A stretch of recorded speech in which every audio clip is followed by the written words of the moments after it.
ഇന്നത്തെ റെസിപ്പി ഒരു നെയ്വടയുടെ റെസിപ്പിയാണ്. അതിനായി ആദ്യം തന്നെ ഒരു കപ്പ് മൈദയിലേക്ക് 1/4 ടീസ്പൂൺ ബേക്കിംഗ് സോഡ, 1 ടീസ്പൂൺ പഞ്ചസാര, 1/4 കപ്പ് നെയ്യ്, ഒരു പിഞ്ച് ഉപ്പ്, 1/4 കപ്പ് തൈര്, 1/4 കപ്പ് വെള്ളം എന്നിവ ചേർത്ത് നല്ലതുപോലെ ഒന്ന് മിക്സ് ചെയ്ത് കുഴച്ചെടുക്കുക. നല്ല സോഫ്റ്റ് ആകുന്ന രീതിയിൽ കുഴച്ചെടുത്ത ശേഷം ഇതിൻ്റെ മുകളിൽ ഒരു ക്ലോത്ത് ഇട്ട് നനവുള്ള ക്ലോത്ത് ഇട്ടൊന്ന് റെസ്റ്റ് ചെയ്യാൻ വേണ്ടി മാറ്റി വെക്കാം. ഇനി മറ്റൊരു പാത്രത്തിൽ 1 കപ്പ് പഞ്ചസാര എടുത്ത് അതിലേക്ക് 1/2 കപ്പ് വെള്ളവും 2 ഏലക്കായും ചേർത്ത് നല്ലപോലെ ഒന്ന് തിളപ്പിച്ചെടുക്കണം.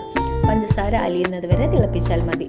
അതിനുശേഷം മൈദാമാവിൽ നിന്ന് കുറച്ചെടുത്ത് ഇതുപോലെ ഉരുളകളാക്കിയെടുത്ത ശേഷം 2 ഭാഗത്തു നിന്നും ഹോൾസ് ഇട്ട് കൊടുക്കുക. ഇത് മുഴുവനായി ചെയ്തെടുത്തിട്ടുണ്ട്. ഇനി ചൂടായ എണ്ണയിലേക്ക് ഇട്ടിട്ടൊന്ന് ഫ്രൈ ചെയ്തെടുക്കാം. 2 ഭാഗവും ലൈറ്റ് ബ്രൗൺ നിറമാവുന്ന സമയത്ത് നമുക്ക് എണ്ണയിൽ നിന്ന് മാറ്റിയെടുക്കാം. എന്നിട്ട് പഞ്ചസാര ലായനിയിലേക്ക് ചേർത്ത് കൊടുക്കാം.